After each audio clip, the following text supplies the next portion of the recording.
Well, good afternoon, evening everyone. It's been a while since I've been on here. Just thought I'd come on to give you a latest update regarding Paul.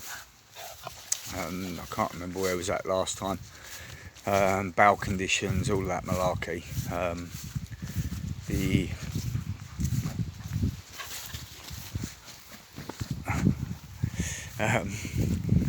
apples are back in the orchards.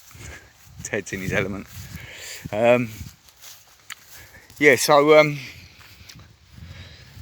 Paul was still in the hospital. He's progressed. Bowel condition got lifted. I was able to go and visit him. I went to go and visit him, and that's all I was allowed to do, is visit him. And now I'm not allowed back there again. Nothing to do with the police, nothing to do with my behaviour. Just the hospital now decided I'm not allowed to attend meetings with Debbie. I'm not allowed to go to visit Paul. I'm not allowed on the hospital site at all. But I am allowed to communicate with them, even though they won't respond to any emails, which I'm sending for on behalf of Paul and the family, to make sure that everything's being done correctly, legally and above board, and in Paul's best interests. And that brings me on to the topic of conversation. So a couple of weeks ago, Paul had to sign a consent form because he was having a peg put in, because they wanted to discharge him to a care home.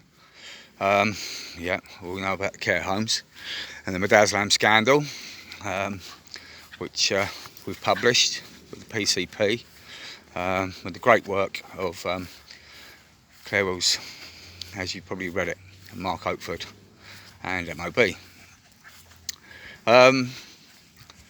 So they was going to discharge to a care home, but they couldn't take him into the care home with nasal feeding, so they wanted to put a peg into his stomach.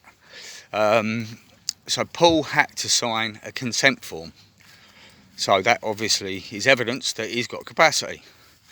Paul's capacity has been in question since he came out of the coma. It's been very selective when he's got capacity. He's got capacity when it suits him, but not when it doesn't. So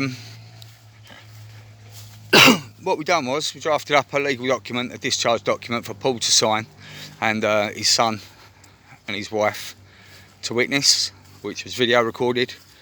Once that was done, that was brought back, scanned, and I emailed it to the hospital. The next day, Debbie went in, got ambushed by 5 of the senior doctors there, and took her into a room and basically stated, they went through the document. I wasn't happy about it. It's proper legally binding discharge notice from Paul that he wants to be discharged home because he don't want to go to the care home. We visit the care home, the visiting restrictions. He was going out the frying pan into the fire. 3 times a week she could visit, or the family could visit. It's an hour and 10 minutes drive away from her home. It's in a rabbit. So it weren't suitable. Plus the visiting, plus they wanted lateral flow tests. We've got ethylene oxide. They were talking about visitors being double jabbed. Talking about Paul going down there. Debbie couldn't visit him for 10 days. It weren't suitable. So that's why we got the discharge consent form done. Discharge notice. The notice signed. They went into the office, into the meeting room, and they said that Paul hasn't got capacity. They're going to do a mental capacity assessment on him. They wasn't happy that he had capacity when he signed it. So lo and behold, the following day, they apparently got someone in to do a mental capacity assessment. Not a psychiatrist, not a consultant psychiatrist, but someone from the hospital. So on this basis, we organised a private consultant psychiatrist to go and do a mental capacity assessment and set up the lasting power of attorney in case he does lose capacity, to put the power and control back into the family's hands rather than being dictated to by the hospital. And because obviously their best interest decisions have come into question somewhat since Paul's been in there, blowing his lungs up 8 times.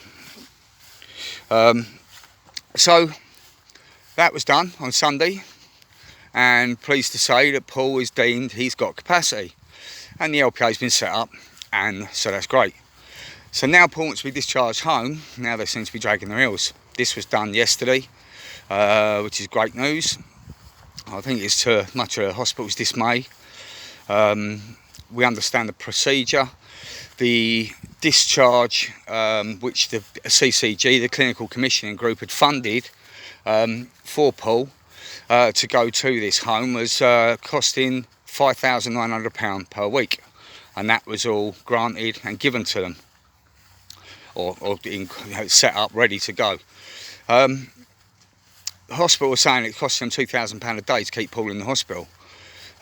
Today, the first day since all the head office and that back, Debbie's spoken to one of the consultants there, who's now saying it's going to take about 6 weeks, because they've got to get everything all in place and find out what his care needs are and stuff, which is an absolute load of tosh, if you ask me. They know exactly what his care needs are, because they was going to discharge him last week on Wednesday. It was Wednesday, Thursday. It was due to be. They wanted to be. They was going to discharge him down to this care home. So you can't tell me that they weren't aware of what his clinical needs and medical needs were.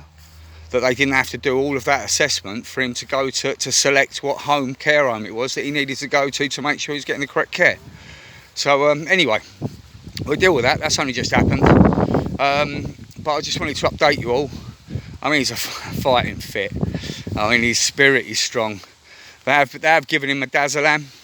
We've had that confirmed by one of the nurses, and I think he's an absolute miracle to survive what he's been subjected to treatment-wise. Drugs, lack of nutrition, sodium fluoride. It's all calorie-based. Paul was an organic man, clean water, juicing.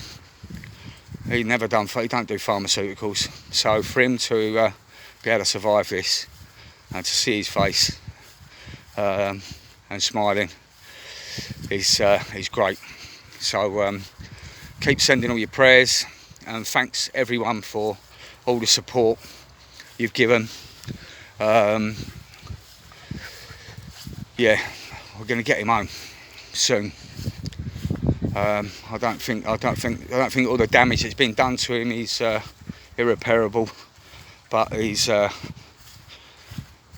we'll see. We'll take every day as it comes, and the sooner we can get him out there and on the mend to his home environment, the physio, speech therapist, get rid of that tracheostomy, which is another point. 2 months ago, the cuff deflated in the trachea, and it started coming out of his neck. So it was been videoed. Paul was there for 8 minutes. 8 minutes, breathing for himself, talking because air was going past his larynx. You can actually hear him, his voice, what he was trying to say, rather than lip reading and writing stuff down. That was 2 months ago. So, for whatever reason, and it's under St George's Hospital, specialist ventilation, it states on the website, on the tracheostomy website, if the patient's stable and the oxygen supply is below 40%, 40% or below, they can start the weaning process to wean him off. But it's been on 21% for 2 months. I've not made any attempts whatsoever to wean him off.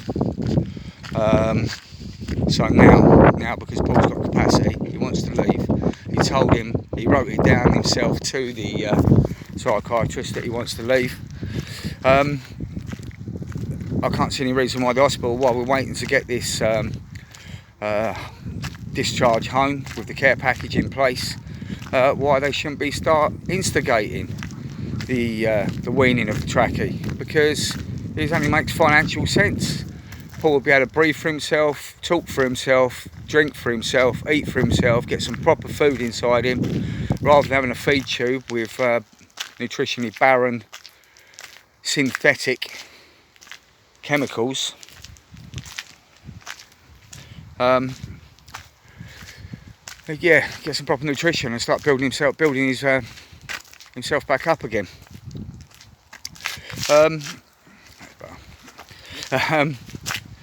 So yeah, so that's where we're at. So yeah, just keep sending your wishes and prayers to the family and to Paul, and just let's just pray and get him home as soon as possible. Like I said, thanks again for all your support. Cheers, guys.